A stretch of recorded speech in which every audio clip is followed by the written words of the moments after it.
এবং মক্কার প্রধান হয়ে যান। তার একটিমাত্র পুত্র ছিল আল হারিস। তিনি আব্দে মানাফ বংশের ভাইদের নিয়ে শক্তিশালী হয়ে ওঠেন। তার সম্মান আর খ্যাতি আরবের প্রত্যেকটি কোণায়, প্রত্যেকটি জাতির মধ্যে ছড়িয়ে পড়েছিল।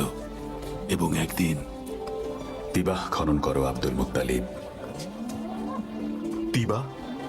কি এই তিবা? বোররাহ খনন করো।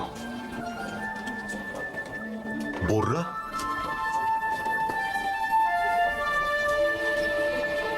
আল মাদমুনা খনন করো আব্দুল মুত্তালিব। কি এই আল মাদমুনা? ইয়া রাব্বুল আল বাইত, এইমাত্র এটা কি শুনলাম আমি?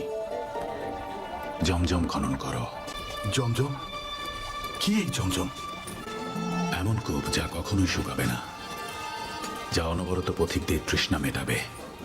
এটা সেখানে অবস্থিত যেখানে কোরবানি করা হয়, যেখানে পিপাসু কাকপক্ষীরা আঘাত করছে।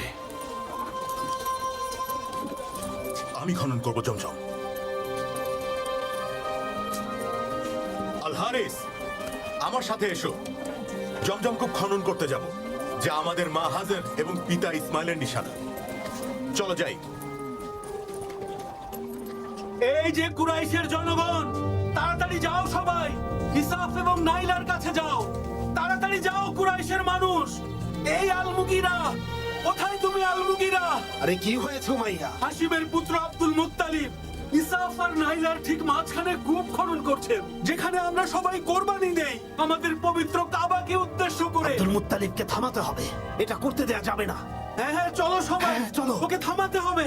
এই Abdul Muttalib, Abdul Muttalib, Abdul কি করছো মুত্তালিব, তুমি এটা আব্দুল মুত্তালিব? কি চান আপনারা?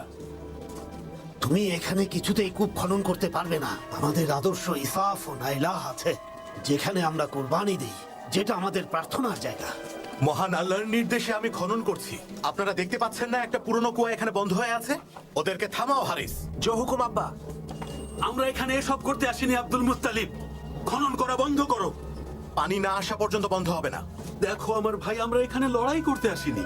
মক্কাতে তো আরো অনেক কূপ আছে, বারদাতে আছে, সাজলাতে আছে, আরো অনেক অনেক বন্ধ কূপ পড়ে আছে এই মক্কায় আমার ভাই। তুমি ওগুলো গিয়ে খনন করো। কেন কেন এত জায়গা থাকতে তুমি এখানেই খনন করছো? অন্য কোনোটা খনন করো, আমরা সাহায্য করব।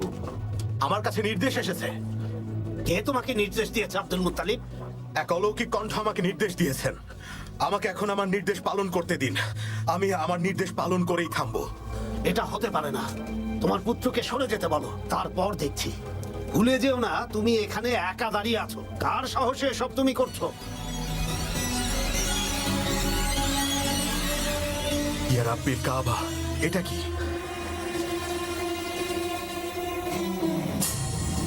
এটা কি কোন মরিচিকা নাকি নাকি এর নিচে পানি আছে? কোথায় তোমার পানি আব্দুল মুত্তালিব?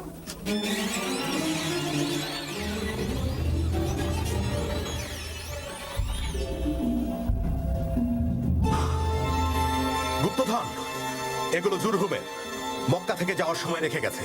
এখানে দুটো সোনার হরিণ আর 7টা স্বর্ণের তলোয়ার আছে, স্বর্ণের ঢালও আছে। এর ভাগ কিন্তু তোমাকে দিতে হবে আব্দুল মুত্তালিব। ভাগ কেন দেব? যে জিনিস আমি নিজে পেয়েছি সেটার ভাগ কেন আপনাদেরকে দিতে যাব? ভাগ তোমাকে দিতেই হবে। আমরা তোমার অভিভাবক, আমাদের অধিকার আছে। পুরো কুরাইশ আমার সাথে আছে। আমি জানি এরা আমার জন্য লড়বে। হাশেমের বংশকেও যদি ডাকি, যাই হয়ে যাক না কেন, তারা আমাকে বাঁচাতে আসবে, কেউ কিছু করতে পারবে না। আমার বাবা এখানে ভূমিপতি ছিলেন। আমি যা করছি কুরাইশদের ভালোর জন্যই। যতক্ষণ পর্যন্ত